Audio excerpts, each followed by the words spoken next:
पाकिस्तानी दहशतगर्दाना तंजीम जैश-ए मोहम्मद का दहशतगर्द अब्दुल मजीद बाबा को दिल्ली पुलिस ने गिरफ्तार किया है। बाबा पिछले 5 सालों से फरार था। उसकी गिरफ्तारी के लिए दिल्ली पुलिस ने 2 लाख रुपए के नकद इनाम का भी ऐलान किया था। फरार चल रहे अब्दुल मजीद बाबा को 11 मई को जम्मू कश्मीर के श्रीनगर से गिरफ्तार किया गया था। बाबा को लेकर पुलिस के हाथ खुफिया जानकारी भी लगी थी। इसके बाद पुलिस ने उसे ट्रैक करके गिरफ्तार किया है। बाबा बारामूला के सोपोर जिले के मांगरेपोरा गांव का रहने वाला है। अब्दुल मजीद बाबा को ट्रांजिट रिमांड पर लेकर पुलिस मंगल को दिल्ली पहुंची। साउथ वेस्टर्न रेंज को एक बड़ी सफलता मिली है।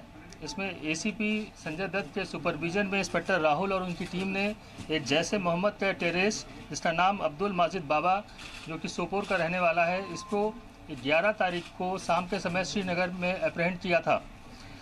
इसके बारे में बताना चाहूँगा कि 2007 में फरवरी 2007 में एक पाक नेशनल शाहिद गफूर और 3 व्यक्ति, जिसमें एक ये अब्दुल मजीद बाबा, फयाज अहमद और एक बशीर पोनू, ये 4 लोगों को एक इनकाउंटर के बाद दीनदयाल उपाध्याय मार्ग से अरेस्ट किया गया था, जिनके पास से एक्सप्लोसिव वेपन रिकवर हुए थे और वो उस समय दिल्ली में एक टेरर स्ट्राइक करने के लिए आए थे।